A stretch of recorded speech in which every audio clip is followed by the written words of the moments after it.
पिताजी, आज आपने अपनी यह क्या दशा बना रखी है। जिस कदर निराश कभी आहे कभी आंसू निकलते हैं। पिताजी, आज आप इस कदर व्याकुल क्यों हैं? कुछ तो बोलो, आपको हमारे होते हुए किस बात की चिंता है? हम आपकी निराशा को आशा में बदल देंगे। आर्यपुत्र, इनको तुमसे अधिक स्नेह है और यह सब मोह माया का चक्कर है जो इनको चक्कर आया है। मैं कुछ समझा नहीं माताजी, आप क्या कहना चाहते हैं? बेटा, किसी समय तुम्हारे पिताश्री ने मुझे 2 वरदान देने का वचन दिया था। अच्छा अवसर पाकर मैंने उनसे 2 वरदान मांग लिए। तो क्या पिताजी उनको पूरा करने में असमर्थ है, जो इस प्रकार बेसुध होकर पड़े हैं? नहीं, असमर्थ तो नहीं है, परंतु इनको पूरा करने में काफी कष्ट हो रहा है इन्हें। माताजी, पिताजी से आपने ऐसा क्या मांग लिया जो उन्हें इतना कष्ट हुआ है? आर्यपुत्र, एक वरदान में तुम्हारी जगह भरत को राज्याभिषेक और दूसरे वरदान में तुम्हें 14 वर्षों का वनवास।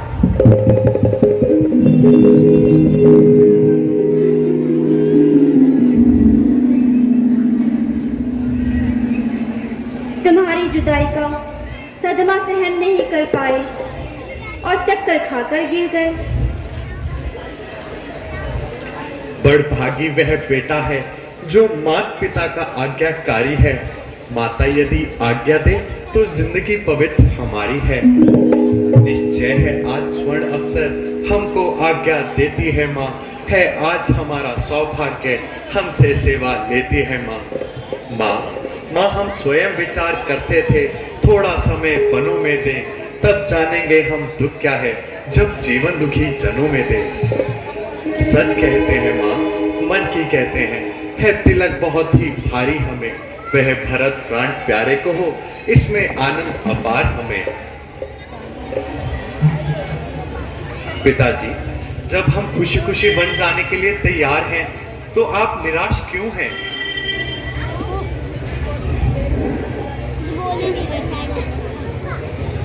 आकाश के बिजलियों, तुम गिर क्यों नहीं जाती?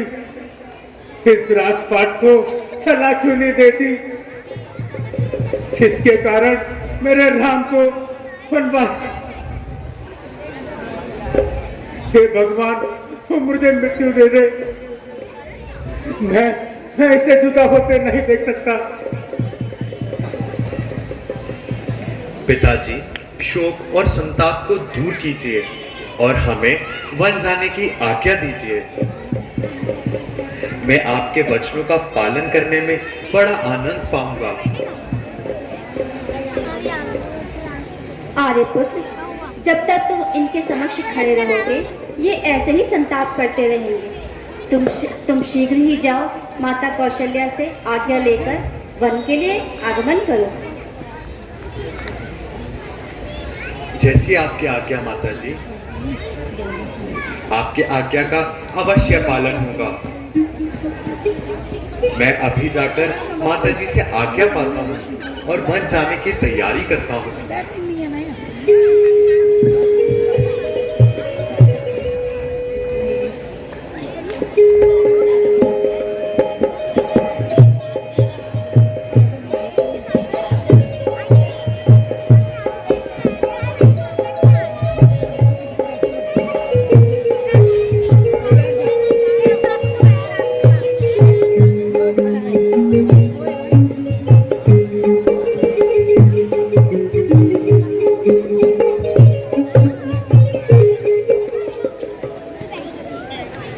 बेटा राम, मेरे राज दुलारे।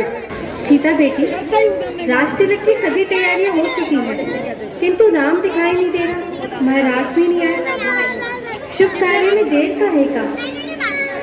जल्दी उन्हें बुलाने का प्रबंध करो। जो आज्ञा माते।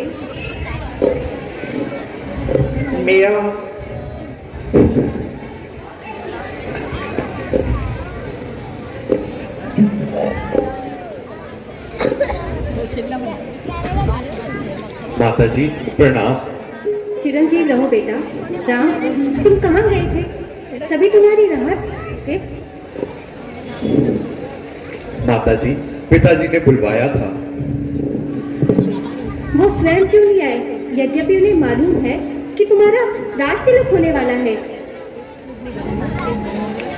माँ, अगर मेरा राज तिलक होना होता तो वह अवश्य ही मेरे साथ आए होते। क्या शुभ कार्य में कोई विघ्न पड़ गया है?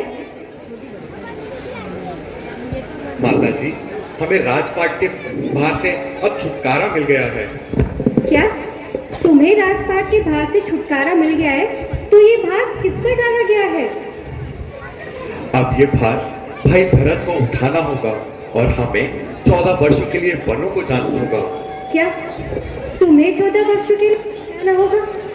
राम, ये कैसी बहकी बातें कर रहे हो? माता जी, यह पिताजी का आदेश है और इसका पालन करना हमारे लिए बड़े गौरव की बात होगी। तुमने ऐसा कौन सा अपराध किया है राम, जो तुम्हें ऐसा दंड मिल रहा है?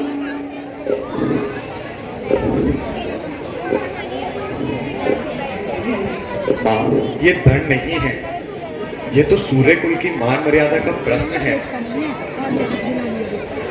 राम, तुम्हारे वन जाने से किस मर्यादा का चांद अयोध्या में चमकेगा?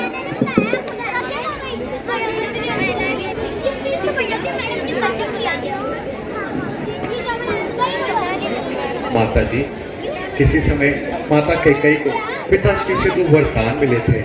वह दोनों वरदान माता जी ने पिताजी से मांग लिए, जिसमें और हमारे लिए 14 वर्षों के लिए वनवास मांग लिया।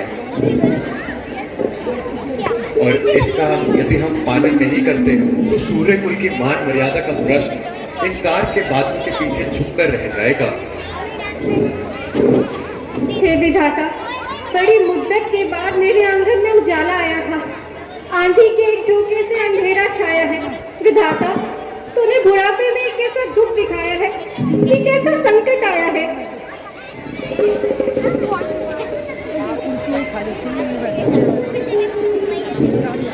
माता जी, हमें खुशी खुशी वन जाने की आज्ञा दीजिए, ताकि आपका मुस्कुराता चेहरा सदा हमारे सामने आता रहे।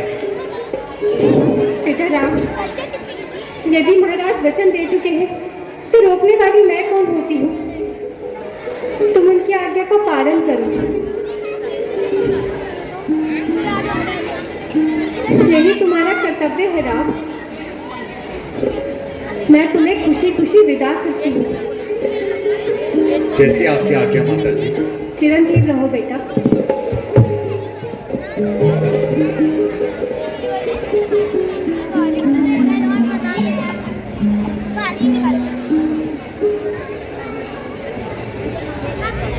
स्वामी, क्या आप अकेले ही बन जाएंगे? हाँ प्रिय, ऐसा आदेश केवल हमें ही मिला है। नाथ, पिताजी ने ऐसा तो नहीं कहा कि सीता साथ नहीं जाएगी? मेरा आपका तो जीवन भर का साथ है, पीछे छोड़कर कैसे जाओगे? सीते, वनोगमन कठिन है, तुमसे वहां के कष्ट सहन नहीं होंगे।